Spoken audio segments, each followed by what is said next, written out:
नमस्कार दोस्तों। इस ट्यूटोरियल में हम लोग ये सीखने वाले हैं कि किसी जावा एंड्रॉयड ऐप में किसी रिसाइकल व्यू के अंदर स्वाइप टू रिफ्रेश फंक्शनैलिटी को कैसे इंप्लीमेंट करना है। सबसे पहले प्रोजेक्ट स्ट्रक्चर देखते हैं। यहाँ पे हमारे पास है एक मेन एक्टिविटी, एक मॉडल क्लास और एक माई एडाप्टर क्लास। और लेआउट फोल्डर में है activity underscore main dot XML जो कि मेन एक्टिविटी की यूआई फाइल है, और एक रो अंडरस्कोर आइटम डॉट एक्सएमएल। इस फाइल में क्या होगा, रिसाइकलर व्यू में जो एक रो होती है या एक जो आइटम होता है उसका जो यूजर इंटरफेस है वो हम लोग इस फाइल में लिखेंगे। लेकिन सबसे पहले स्वाइप टू रिफ्रेश फंक्शनैलिटी को इम्प्लीमेंट करने के लिए हमें एक पैकेज ऐड करना है हमारी बिल्ड डॉट ग्रेडल फाइल में। तो आपको करना ये है कि इस ग्रेडल स्क्रिप्ट्स में जाना है और ये जो बिल्ड डॉट ग्रेडल डॉट के टी एस मॉड्यूल ऐप ऐसे ये जो फाइल है इसको ओपन करना है, ये फाइल, इस फाइल को। ओके, इस फाइल को आपको ओपन करना है। सबसे एंड में आपको जाना है डिपेंडेंसीज में और आपको इम्प्लीमेंटेशन ऐसे लिखना है, और ब्रैकेट में आपको ये नहीं लिखना है बाय डिफॉल्ट, आपको लिखना है ये। देखिए मैं कंट्रोल और कंट्रोल करके इस वर्ड को मैं क्लिक कर रहा हूँ तो ये libs dot versions dot TOML ये फाइल ओपन हो रही है। यहाँ पे सारी जितने भी पैकेजेस हमने यूज किए हैं उनके एक्चुअल नाम यहाँ पे लिखे हुए होते हैं।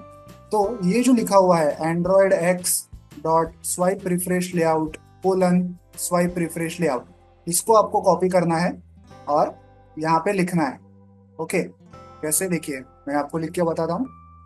इसको कॉपी करके आपको यहाँ पे ऐसे लिखना है इम्प्लीमेंटेशन।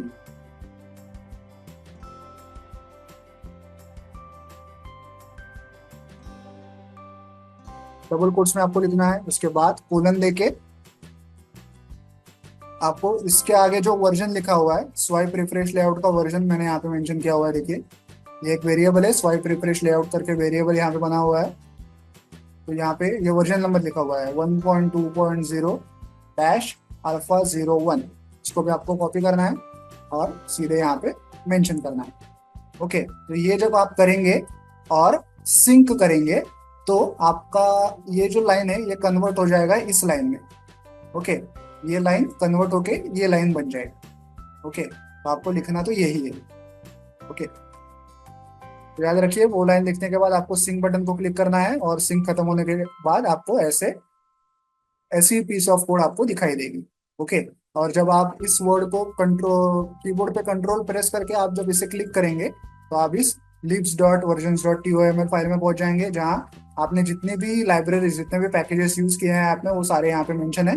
स्वाइप रिफ्रेश लेआउट मेरा यहाँ पे लिखा हुआ है, उसका नाम यहाँ पे लिखा हुआ है, और जो वर्जन नंबर है उसके लिए ये वेरिएबल है। हर वर्जन नंबर का एक एक अलग अलग वेरिएबल है एक एक पैकेज के लिए। स्वाइप रिफ्रेश लेआउट का वेरिएबल ये रहा और उसका वर्जन नंबर ये रहा।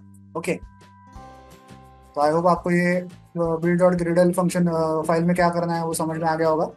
तो हमारा पैकेज जो है वो ऐड हो चुका है स्वाइप रिफ्रेश लेआउट वाला। अब देखते हैं यूआई। सबसे पहले देखेंगे activity underscore main dot XML. यहाँ पे हमारे पास एक रिसाइकलर व्यू है, इसका कोड देखते हैं।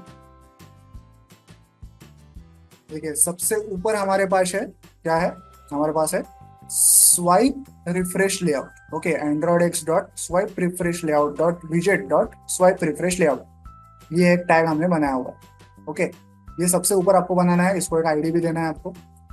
ओके, उसके अंदर हमने एक कंस्ट्रेंट लेआउट बनाया है और कंस्ट्रेंट लेआउट के अंदर हमारा रिसाइकलर भी है। ओके, सबसे ऊपर स्वाइप रिफ्रेश लेआउट, उसके अंदर कंस्ट्रेंट लेआउट और उसके अंदर रिसाइकलर।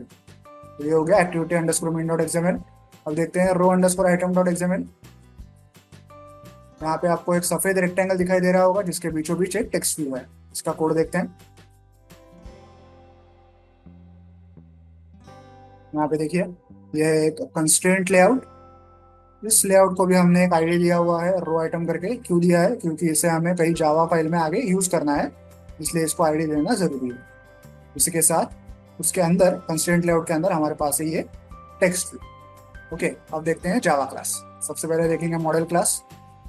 इस मॉडल क्लास में क्या है, देखिए ये जो row underscore item dot XML file है इसके यूजर इंटरफेस में जितने भी यूआई कंपोनेंट्स ऐसे हम लोग बनाने वाले हैं, उन यूआई कंपोनेंट्स में जिस टाइप का डेटा हम लोग भरने वाले हैं उस डेटा टाइप का एक एक वेरिएबल हमें यहाँ पे क्रिएट करना है। फॉर एग्जाम्पल हमारे पास यहाँ पे एक टेक्स्ट व्यू है, इस टेक्स्ट व्यू में मैं स्ट्रिंग टाइप का डेटा भरने वाला हूँ। ओके, तो मुझे इस मॉडल क्लास में एक स्ट्रिंग टाइप का वेरिएबल बनाना है जिसका नाम मैंने दिया है नेम।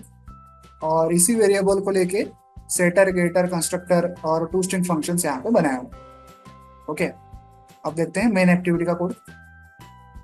यहाँ पे है इनपुट्स, ये है मेन एक्टिविटी, ये है रिसाइकलर व्यू और स्वाइप रिफ्रेश लेआउट। उसके बाद यहाँ पे एक एरे लिस्ट है जिसका टाइप है model class. Okay, model class type की एरे लिस्ट है। और यहाँ पे है एक स्ट्रिंग एरे डेटा जिसमें एबीसीडी डेटा भरा हुआ है। यही डेटा हम लोग रिसाइकलर व्यू के एक एक रो में दिखाने वाले हैं। ऑन क्रिएट फंक्शन में सबसे पहले हम लोग यूआई फाइल सेट करते हैं जो कि है activity underscore main dot XML. उसके बाद रिसाइकलर व्यू और स्वाइप रिफ्रेश लेआउट इनके आईडीज फाइंड आउट करते हैं। उसके बाद माई एडाप्टर क्लास का ऑब्जेक्ट क्रिएट करते हैं। यहाँ हमारे पास एक माई एडाप्टर क्लास है, इसका कोड हम लोग आगे देखेंगे। इस क्लास की जरूरत क्या है, देखिए इस रिसाइकलर व्यू में हमें ये डेटा भरना है, लेकिन फिलहाल इन दोनों का आपस में कोई मेल नहीं है, ये दोनों आपस में एक दूसरे को नहीं जानते। तो इन दोनों का मेल मिलाने के लिए हमें एक थर्ड पार्टी क्लास की जरूरत होती है जिसे कहते हैं एडाप्टर क्लास। इसलिए हमने यहाँ पे माई एडाप्टर क्लास क्रिएट किया है। उसी क्लास का ऑब्जेक्ट हमने यहाँ पे बनाया है। अब ये जो एबीसीडी डेटा है ये हमें इस माई एडाप्टर क्लास में सेंड करना है, लेकिन इस डेटा के ऊपर हमें आगे जाके कुछ काम भी करना है जो कि स्ट्रिंग एरे टाइप में करना थोड़ा सा डिफिकल्ट है। इसलिए हमें क्या चाहिए, ये पूरा डेटा हमें इस एरे लिस्ट में भरना है। ओके, तो वो काम हम लोग कैसे करेंगे, देखिए यहाँ पे ये ऑब्जेक्ट क्रिएशन करते समय हमने ये गेट डेटा फंक्शन कॉल किया है। ये फंक्शन क्या करता है, देखिए यहाँ पे नीचे वो फंक्शन लिखा हुआ है गेट डेटा। हम लोग एक फॉर लूप घुमाते हैं उस स्ट्रिंग एरे डेटा में, उससे एबीसीडी डेटा को एक्सट्रैक्ट करते हैं और उस डेटा को हम लोग एरे लिस्ट में ऐड करते हैं। तो अब उस एरे लिस्ट में हमारे पास सारा एबीसीडी डेटा आ चुका है, तो हम लोग इस माई एडाप्टर क्लास में सेंड कर देंगे। उसके बाद हम लोग रिसाइकलर व्यू के कुछ एट्रीब्यूट सेट करते हैं जैसे कि layout manager, item animator, item decoration वगैरह। सबसे एंड में recycler view dot set adapter function call करते हैं जिसमें हम लोग ये माई एडाप्टर क्लास का ऑब्जेक्ट सेट करते हैं। उसके बाद सबसे main point, swipe refresh functionality को इम्प्लीमेंट करने के लिए हम लोग स्वाइप टू रिफ्रेश ये फंक्शन कॉल करते हैं। ये रहा वो फंक्शन। इसमें हम लोग क्या करते हैं, swipe refresh layout dot set on refresh listener ये फंक्शन कॉल करते हैं। जब भी यूजर रिसाइकलर व्यू को रिफ्रेश करेगा तो ये फंक्शन कॉल होता है। इसमें हम लोग क्या करते हैं, swipe refresh layout set refreshing इसमें फॉल्स करते हैं, मतलब अब रिफ्रेश हो चुका है तो अब रिफ्रेश को फॉल्स करना है हमें। और reset recycler view, okay, recycler view को हम रीसेट करते हैं। इस फंक्शन में क्या करना है ये आपके ऊपर डिपेंड करता है। हम लोग, मैं जो कर रहा हूँ जरूरी नहीं कि आपको भी वही करना है, आप जो चाहें वो कर सकते हैं इस फंक्शन में। ओके, मैं इस फंक्शन में क्या कर रहा हूँ, रीसेट रिसाइकलर व्यू में देखिए सबसे पहले तो मैं एक टोस्ट दिखाने वाला हूँ कि रिसाइकलर व्यू रिफ्रेश हो रहा है। उसके बाद यहाँ पे मैं क्या कर रहा हूँ, जो भी हमारा ये डेटा है एबीसीडी वाला डेटा, इसको हम लोग शफल करने वाले हैं। कैसे करेंगे, कलेक्शंस डॉट शफल, और ये जो गेट डेटा करके हमारा फंक्शन है उसको कॉल करेंगे। इससे क्या होगा, ये जो एबीसीडी डेटा है ऐसे लाइन में लिखा हुआ है, ये ऐसे लाइन में ना लिखते हुए एफ पहले आ जाएगा, एच बाद में, डी पहले, ए बाद में, ऐसा ये सब पूरा डेटा जो है वो शफल हो जाएगा आपस में ही। ओके, ये ऐसे एबीसीडी लाइन में नहीं होगा। तो हम लोग इस डेटा को यहाँ से शफल करने वाले हैं और पूरा डेटा वापस इस एडाप्टर में भरने वाले हैं और उस एडाप्टर को वापस रिसाइकलर व्यू में भरने वाले हैं। तो रिसाइकलर व्यू को रिफ्रेश करते ही हम लोग क्या कर रहे हैं, ये reset recycle view function call कर रहे हैं जिसमें हम लोग पूरा रिसाइकलर व्यू का जो डेटा है उसको शफल करने वाले हैं और फिर से उसे रिसाइकलर व्यू में फ्रेशली भरने वाले हैं। ओके, आई होप आपको ये कोड समझ में आ गया होगा। चलिए अब देखते हैं माई एडाप्टर क्लास का कोड। यहाँ है इनपुट्स, ये है माई एडाप्टर क्लास। जो एबीसीडी डेटा हमने वहां से भेजा था वो हमें यहाँ पे इस एरे लिस्ट में मिल चुका है यहाँ पे। उसके बाद हम लोग क्या करते हैं, जो हमारी यूआई फाइल है row underscore item dot XML, उसे हम लोग as a UI file set करते हैं। कहाँ करते हैं, इस on create view holder function में। उसके बाद इस यूआई फाइल में जो हमारा टेक्स्ट व्यू है इसमें हमें वो एबीसीडी डेटा भरना है। वो काम हम लोग कहाँ पे करेंगे, वो काम हम लोग करेंगे on bind view holder function में। इसमें हम लोग टेक्स्ट व्यू को एक्सेस करते हैं और एरे लिस्ट से एक एक डेटा उठा के उसे ये टेक्स्ट व्यू में सेट करते हैं। उसके बाद ये गेट आइटम काउंट फंक्शन है। रिसाइकलर व्यू में टोटल कितना डेटा हम लोग दिखाने वाले हैं उसकी साइज हमें मेंशन करनी है। एंड में हमारे पास एक व्यू होल्डर करके क्लास है, इसमें हम लोग क्या करते हैं, हमारा जो टेक्स्ट व्यू है और टेक्स्ट व्यू जिस कंस्ट्रेंट लेआउट के अंदर है उन दोनों के आईडी यहाँ पे फाइंड आउट करते हैं। कंस्ट्रेंट लेआउट कौन सा वाला, देखिए ये वाला। ये हमारा टेक्स्ट व्यू है, और टेक्स्ट व्यू इस कंस्ट्रेंट लेआउट के अंदर है। इसको हमने आईडी दिया था, आपको याद होगा, ये आईडी दिया था रो आइटम करके। तो इन दोनों के आईडीज हम लोग यहाँ पे फाइंड आउट कर देंगे। ये कंस्ट्रेंट लेआउट मतलब क्या है, ये जो पूरा सफेद रेक्टेंगल आप देख रहे हो, ये वो कंस्ट्रेंट लेआउट है।